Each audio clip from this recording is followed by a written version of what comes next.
जय हिंद योद्धास। I cadet Akshada Sonawane from Victors battalion. आज हम एसपीआई के कुछ प्रीवियस ईयर क्वेश्चंस करेंगे। तो मैं सीक्वेंस एंड सीरीज के कुछ प्रीवियस ईयर क्वेश्चन दूंगी। तो डायरेक्टली क्वेश्चन पे जंप करने से पहले लेट अस अंडरस्टैंड कि सीक्वेंस क्या होता है। तो सीक्वेंस में बेसिकली तीन टाइप आते हैं, एक अरिथमेटिक प्रोग्रेशन, ज्योमेट्रिक प्रोग्रेशन और हार्मोनिक प्रोग्रेशन। तो हम इस बार हम अरिथमेटिक प्रोग्रेशन को देखेंगे, क्योंकि ज्योमेट्रिक प्रोग्रेशन और हार्मोनिक प्रोग्रेशन हमारा 11th स्टैंडर्ड में आता है। तो इसको इन शॉर्ट देख लेंगे और एपी को अच्छे से देखेंगे। तो अरिथमेटिक प्रोग्रेशन क्या होता है, इसमें कॉमन डिफरेंस होता है। सपोज मैंने क्वेश्चन लिया 2, 4, 6। तो इसमें अगर 4 में से 2 को सब्सट्रैक्ट किया तो क्या बचा, 2। वैसे 6 में से 4 को तो 2 बचा। तो हमारा कॉमन डिफरेंस कितने का है, 2 का। हर टर्म के बाद कॉमन डिफरेंस 2 है। तो ये हो गया हमारा अरिथमेटिक प्रोग्रेशन। अगर अरिथमेटिक प्रोग्रेशन को देखा तो इसकी हमारे nth टर्म निकालने के लिए हमारे पास एक फॉर्मूला है। वो क्या है, an equal to a plus n minus 1d। अभी हम ऐसा बोल सकते हैं कि ये अरिथमेटिक प्रोग्रेशन है। इसकी 20th टर्म निकालो, 15th टर्म निकालो, 1000 टर्म निकालो। तो 1000 तक लिखते बैठेंगे क्या, नहीं। 1000 टर्म निकालने के लिए हमारे पास फॉर्मूला है कि a plus n minus 1d। अभी a क्या है, तो फर्स्ट टर्म। अभी इस प्रोग्रेशन में a क्या है हमारे, 2। n क्या है, नंबर ऑफ टर्म्स। अगर हमने यहाँ तक ही देखा तो यहाँ पे नंबर ऑफ टर्म्स कितने हैं, 3। मतलब n हो गया हमारा 3। और कॉमन डिफरेंस कितने का है, 2 का। तो Tn equal to a plus N minus 1d। वैसे ही अगर हमें समेशन करने बोला तो हमारे पास समेशन का भी फॉर्मूला है, that is Sn equal to n upon 2a plus N minus 1d। हमें एक प्रोग्रेशन दे सकते हैं जिसमें बहुत सारे टर्म्स होंगे, तो हर एक टर्म को लेने का फिर उसको ऐड करने का ऐसा करना है क्या, तो नहीं। हमारे पास सिंपल फॉर्मूला है जिससे हम सभी टर्म्स को ऐड कर सकते हैं। तो n क्या बोलता है, नंबर ऑफ टर्म्स, कितने टर्म्स है। a मतलब फर्स्ट टर्म, n मतलब नंबर ऑफ टर्म्स फिर से, और d मतलब कॉमन डिफरेंस। अभी इसी फॉर्मूला को हम और एक तरह से लिख सकते हैं, that is n upon 2a plus tn। a मतलब फर्स्ट टर्म और tn मतलब लास्ट टर्म। तो देखो n हो गई हमारी number of terms, a first term और tn मतलब लास्ट टर्म। तो ये कैसे आया, अभी देखो 2a को मैं a प्लस a लिख सकती हूँ और n माइनस 1d वैसे ही रखूंगी। a क्या है, फर्स्ट टर्म, और a plus n minus 1d क्या है, लास्ट टर्म। तो ये हो गया हमारा t1 plus tn, n upon 2 t1 plus tn। Simple. अभी जीपी और एचपी को इन शॉर्ट देख लेते। ज्योमेट्रिक प्रोग्रेशन मतलब क्या है, कॉमन रेशियो। अगर मैंने सिंपली एग्जांपल लिया तो 2, 4, 8 डॉट डॉट डॉट। 4 को अगर 2 से डिवाइड किया तो क्या आएगा, 2। 8 को 4 से किया तो 2। तो हमारा कॉमन रेशियो कितने का है, 2 का। मतलब रेशियो कांस्टेंट आ रहा है। तो ये हो गई हमारी ज्योमेट्रिक प्रोग्रेशन। उसके बाद हार्मोनिक प्रोग्रेशन बहुत आसान है। हार्मोनिक प्रोग्रेशन क्या होता है, it is the reciprocal of geometric progression, sorry arithmetic progression. अभी सेम अरिथमेटिक प्रोग्रेशन हो, इसको मैं हार्मोनिक प्रोग्रेशन में कैसे लिख सकती हूँ, तो 1 अपॉन 2, 1 अपॉन 4, 1 अपॉन 6। ये क्या हो गई हमारी हार्मोनिक प्रोग्रेशन। ठीक है, now let's jump on the questions. तो हमारा फर्स्ट क्वेश्चन क्या होता है, what is the sum of adding all the possible 3 digit numbers formed by 7 to 5 using each digit only once. मतलब हमें इन नंबर से ऑल पॉसिबल 3 डिजिट नंबर बनाने हैं और उन सबको ऐड करना है। और ये नंबर बार बार यूज हो सकते हैं क्या, मतलब 777 ऐसा हो सकता है क्या, तो नहीं। क्यों, क्योंकि each digit only once. Statement को अच्छे से पढ़ो और फिर सॉल्व करो। तो देखो बहुत आसान क्वेश्चन है, 7, 2 और 5। तो इससे कौन से नंबर बनेंगे, तो एक बार हम 7 को वैसे ही रखेंगे और इन दोनों के साथ खेलेंगे। ठीक है, 7 to 5 ये एक नंबर बना, 7, 5 2 एक बन सकता है। अभी हम 2 को लेंगे और 7 और 5 के साथ खेलते हैं। 2 को लिया, 7 और 5 ऐसे लिखा, 2 को लिया, 5 और 7 लिखा। अभी 5 को लेके इन दोनों के साथ खेलेंगे। 5 को लिया, 7 2, 5 को लिया, 2, 2 और 7। अभी बस इन सभी नंबर्स को हमें ऐड करना है क्योंकि उनकी समेशन बोलिए। तो ये क्या हो जाएगा, 5, 10, 24, 26, 28, 8 2 कैरीड है। अगेन 5, 10, 24, 26, 28 और 30। फिर से 5, 10, 24, 26, 28, 29, 30, 31। तो ये आ गई हमारी summation of all the numbers form from this numbers. बहुत आसान था, इसमें कोई फॉर्मूला वगैरह लगाने की जरूरत नहीं थी, क्योंकि बस 3 नंबर दिए हैं और उन 3 नंबर के हमें पॉसिबल नंबर्स बनाने हैं और उनको ऐड करना है। तो इट वाज वेरी सिंपल। ठीक है, तो ऑप्शन में है क्या 3108। Yes, so we have got the answer. Now let's go on to our second question. तो सेकेंड क्वेश्चन क्या बोलता है कि for what value of n the nth term of an arithmetic progression. Arithmetic progression बताया था क्या होता है, कॉमन डिफरेंस। 2 अरिथमेटिक प्रोग्रेशन दी है और हमें क्या पूछा है कि n की ऐसी कौन सी वैल्यू के लिए वो दोनों इक्वल होंगे। तो लेट अस सपोज कि n की nth वैल्यू के लिए tn के लिए वो दोनों इक्वल होंगे। तो मैं इसका tn और इसका tn निकाल सकती हूँ क्या? हाँ। फिर क्या करना पड़ेगा, उनको इक्वेट करना पड़ेगा। क्यों? क्योंकि वो इक्वल है। उन्होंने क्या बोला है, आर इक्वल। तो इसका tn निकालूंगी। इसका tn कैसे निकालूंगी मैं, a plus n minus 1d। इसमें a क्या है 63 प्लस नंबर ऑफ टर्म्स पता है क्या, नहीं, -1। कॉमन डिफरेंस कितने का है, देखो यहाँ पे 2 का है, 2 का है, मतलब कॉमन डिफरेंस 2 का है। और इसको इक्वेट कर सकती हूँ इसके nth टर्म के साथ। क्यों? क्योंकि हमें बताया है कि इसकी और इसकी कौन सी वैल्यू के लिए वो इक्वल है, मतलब हम इक्वल निकाल रहे हैं, इसलिए हम इक्वेट कर सकते हैं। तो यहाँ पे फर्स्ट टर्म क्या है हमारी 3 प्लस नंबर ऑफ टर्म्स पता नहीं, इसलिए n लिख दिया, -1। कॉमन डिफरेंस कितने का है 7। हाँ, तो कॉमन डिफरेंस 7 का है। तो देखो सिंपली सॉल्व कर लेंगे, 2 को अंदर मल्टीप्लाई करेंगे, 2n minus 2 equal to 3 plus 7n minus 7। तो ये क्या हो जाएगा 61 प्लस 2n इक्वल टू ये क्या हो जाएगा 7n माइनस 4। तो ये हो जाएगा हमारा 65 इक्वल टू 5n। तो n की वैल्यू क्या आ जाएगी हमारी 5 1 5 13। तो n आ गई हमारी 13। मतलब n की मतलब 13 टर्म, इसकी 13 टर्म और इस सीक्वेंस की 13 टर्म इक्वल होंगे। और ये कैसे समझा, क्योंकि उन्होंने क्या बोला है हमें कि r इक्वल। तो हमने कंसिडर किया कि n टर्म इक्वल हो सकती है, उसको इक्वेट किया और हमें n की वैल्यू आ गई। अगर आपको थोड़ा सा डाउट हो तो आप क्या कर सकते हो, ये 13 n की जगह पे डाल सकते हो, दोनों के आंसर्स इक्वल आएंगे। ओके, तो हमारा आंसर क्या है 13।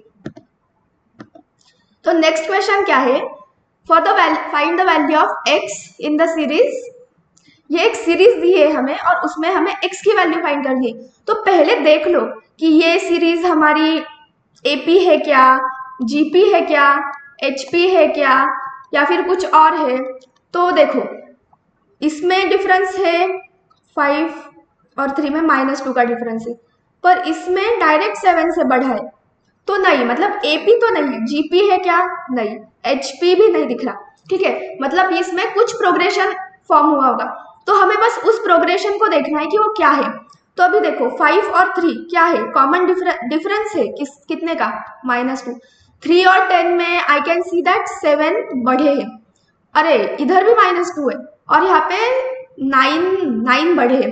मतलब देखो मुझे कुछ दिख रहा है क्या, हाँ -2 हो रहा, फिर even number sorry odd number से ऐड हो रहा, फिर से -2 हो रहा, अगेन इवन ऑड नंबर से ऐड हो रहा। अभी यहाँ पे फिर से -2 हुआ, मतलब यहाँ पे देखो 7 से बढ़ा था, 9 से बढ़ा, मतलब यहाँ पे 11 से बढ़ेगा क्या, हाँ 11 से बढ़ेगा। अगर यहाँ पे 11 से बढ़ेगा तो यहाँ पे क्या आएगा 15 प्लस 11 कितना होगा 26।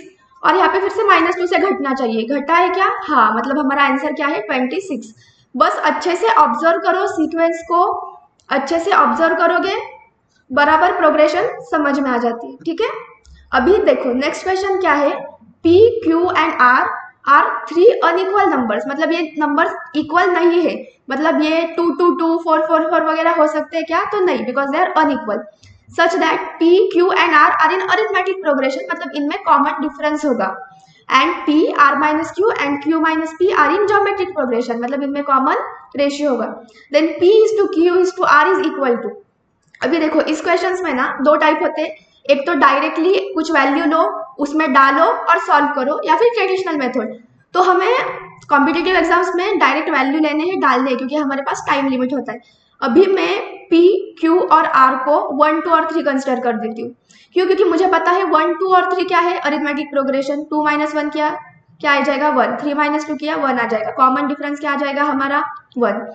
और अगर ये अरिथमेटिक प्रोग्रेशन है तो फिर ज्योमेट्रिक प्रोग्रेशन क्या आएगा हमारा, क्या बोला है उन्होंने, ज्योमेट्रिक प्रोग्रेशन कौन है, p मतलब 1, r माइनस क्यू मतलब कितना होगा 1, और q माइनस p कितना है फिर से 1।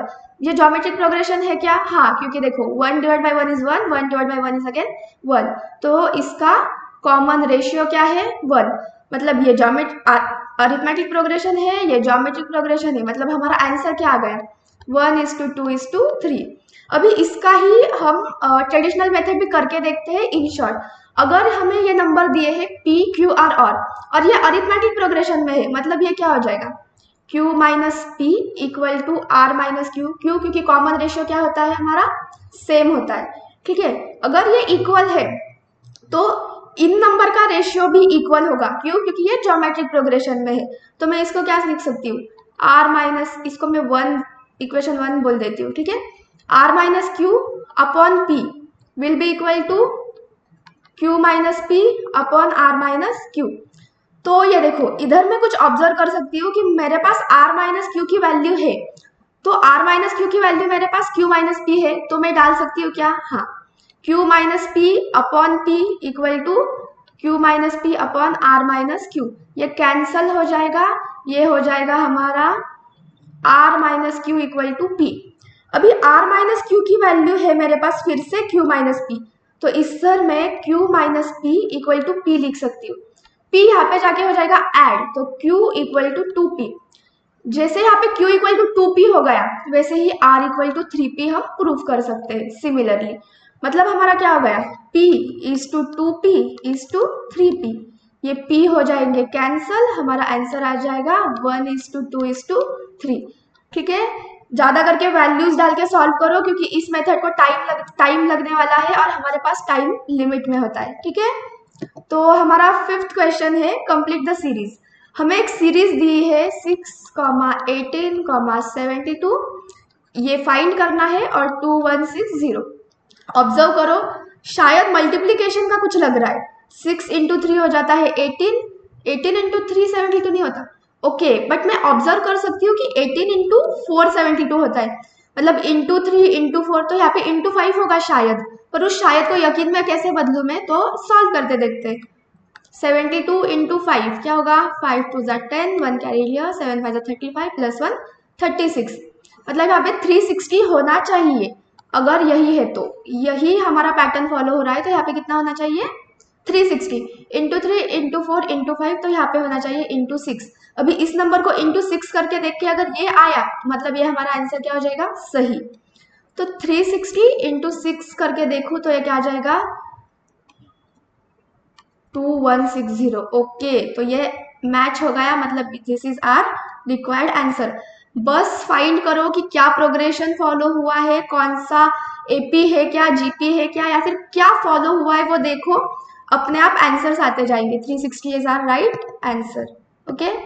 सो नेक्स्ट क्वेश्चन है find out the wrong term in the given series. इस सीरीज में हमें रॉन्ग टर्म फाइंड करना है।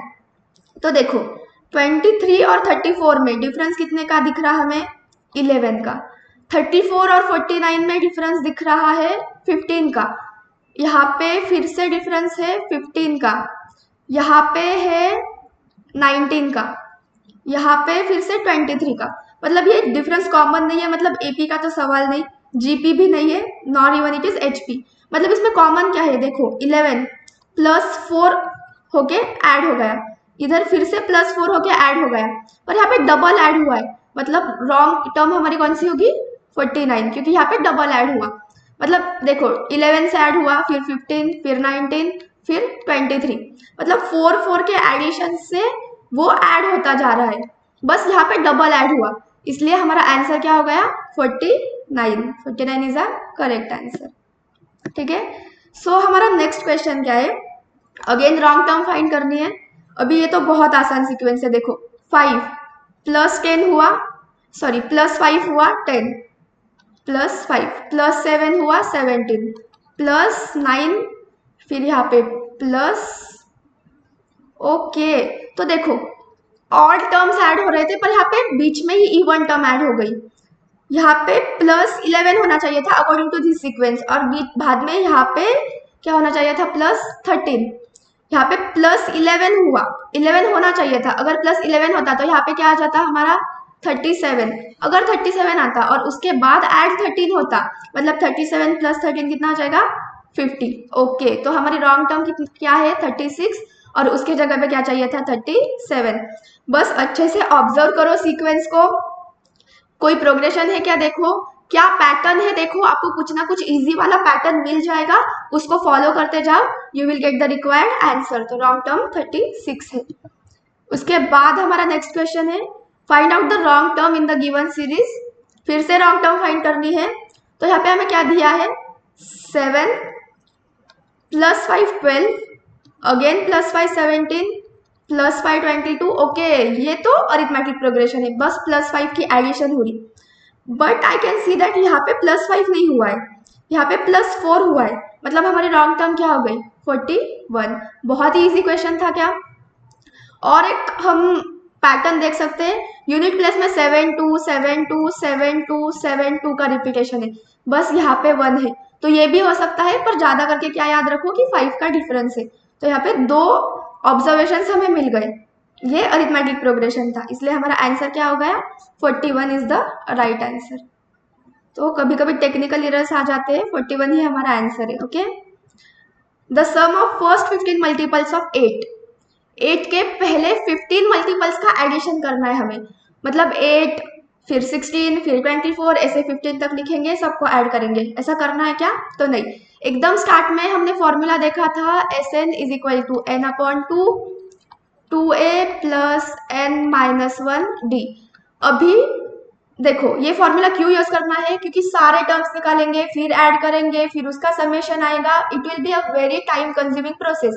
यहाँ पे 15 बोला है, कभी कभी हमें 1500 भी बोल सकते हैं, तो इतना बड़ा करते बैठेंगे क्या, नहीं। तो ये कैसा होगा 8 16